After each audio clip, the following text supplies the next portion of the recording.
Hola a todos y bienvenidos a Radar.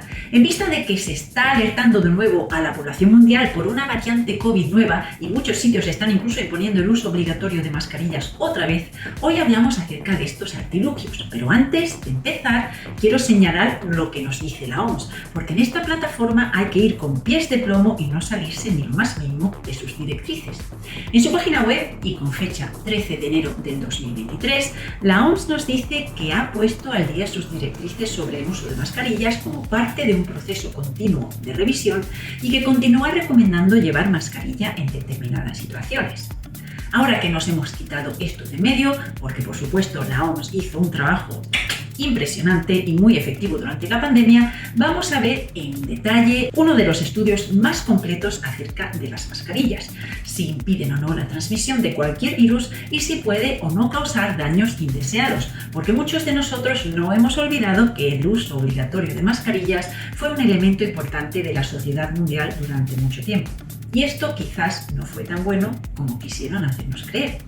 Este estudio nos viene desde Alemania y se llama Posible toxicidad de exposición crónica al dióxido de carbono asociado con el uso de mascarillas, particularmente en mujeres embarazadas, niños y adolescentes. Utilizando toda la literatura acerca del uso de mascarillas y la exposición al dióxido de carbono durante tiempos prolongados, encontraron una conexión entre la exposición al dióxido de carbono, que es justamente lo que sucede cuando se utilizan mascarillas, y eventos no deseados, entre ellas disfunción testicular, muerte fetal, habilidades verbales y motrices reducidas en niños y deterioro cognitivo general en niños nacidos durante la pandemia, o sea, casi nada. Durante la pandemia, mucha gente ya hablaba acerca de esa exposición prolongada al CO2 y los efectos secundarios conocidos. Pero como siempre, los insultos no eran pocos y el uso de las palabras desmerecedoras como negacionista o similares no tardaban en aparecer. En retrospectiva, no hay duda de que las palabras que se usaron eran para aplastar cualquier pensamiento crítico. Los autores de este estudio buscan responder si estos artilugios realmente previenen la transmisión y si causan daños que tal vez la sociedad ha ignorado. La mayor parte de este estudio no es nuevo y los investigadores lo han sabido desde el principio, pero no se ha permitido cuestionarlo. Y esto es lo que dice: la eficacia general de filtración de mascarillas quirúrgicas y N95 para partículas más grandes del tamaño de bacterias 0,5 a 5 micrones de diámetro fue mejor.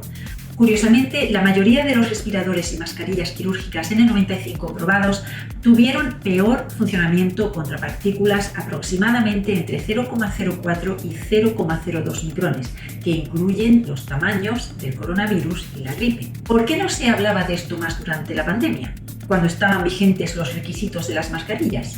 Aproximadamente el 77% de los países del mundo introdujeron la obligación de llevar mascarillas en los espacios públicos para contener el SARS-CoV-2, convirtiéndolo en algo habitual en el 2020. Al mismo tiempo, es uno de los factores ambientales ubicuos más importantes que afectan directamente a la respiración humana. Esa es una afirmación crucial, porque vivimos en un mundo donde tenemos contaminación de todo tipo y nos están diciendo que esto fue uno de los factores más importantes afectando la respiración humana.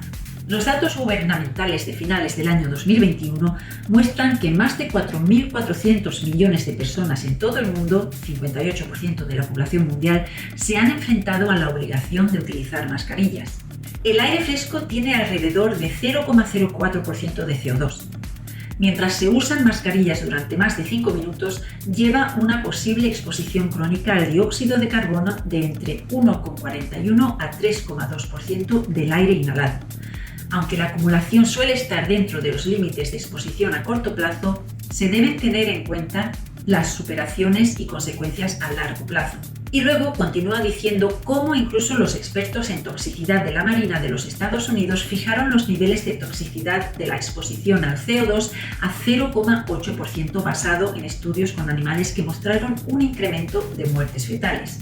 Las mascarillas son más del doble que ese 0,8% si los usas, aunque sea solo durante 5 minutos. Entre los muchos síntomas y cambios fisiológicos al usar mascarillas, un nivel elevado de dióxido de carbono en la sangre es una piedra angular importante del llamado síndrome de agotamiento inducido por máscara. Existen varios efectos generales a corto plazo en la salud humana debido a la inhalación de CO2 de bajo nivel. Los cambios fisiológicos ya ocurren a niveles entre 0,05% y 0,5% de CO2 que muestran un aumento de la frecuencia cardíaca, aumento de la presión arterial y aumento general de la circulación con síntomas de dolor de cabeza, fatiga, dificultad para concentrarse, mareos, rinitis y tos seca. Si bien los efectos de la exposición a corto plazo sobre el rendimiento cognitivo comienzan a niveles de CO2 del 0,1%, con un rendimiento cognitivo reducido, una toma de decisiones deficiente y una velocidad reducida de las soluciones cognitivas, se conocen muchos otros efectos a largo plazo en concentraciones superiores al 0,5%. Superando el límite del 1% de CO2, los efectos nocivos incluyen acidosis respiratoria, estrés metabólico, aumento del flujo sanguíneo y disminución de la tolerancia al ejercicio. Además, estudios con cobayas con niveles elevados de CO2 mostraron muertes fetales y defectos de nacimiento. Las ratas con niveles elevados de CO2 tuvieron trastornos de la memoria, aprendizaje y trastornos testiculares. Obviamente, esto debería ser motivo de ansiedad, especialmente si vives en una zona donde se impone el uso obligatorio de mascarilla y, sobre todo, si los más pequeños tienen que usarlas. Este estudio es extenso, pero hemos querido resumir un poco algunos puntos importantes. Como con cualquier otra cosa que nos recomiendan o impongan, siempre es importante cuestionar todo y buscar información alternativa que pueda alertarnos de lo que no nos dicen los medios. Gracias por conectar con Radar y si os ha parecido interesante esta información, por favor no olvidéis darle al like y a la campanita de suscripción. Y por supuesto, si tenéis comentarios, nos encantaría leerlos. Hasta la próxima.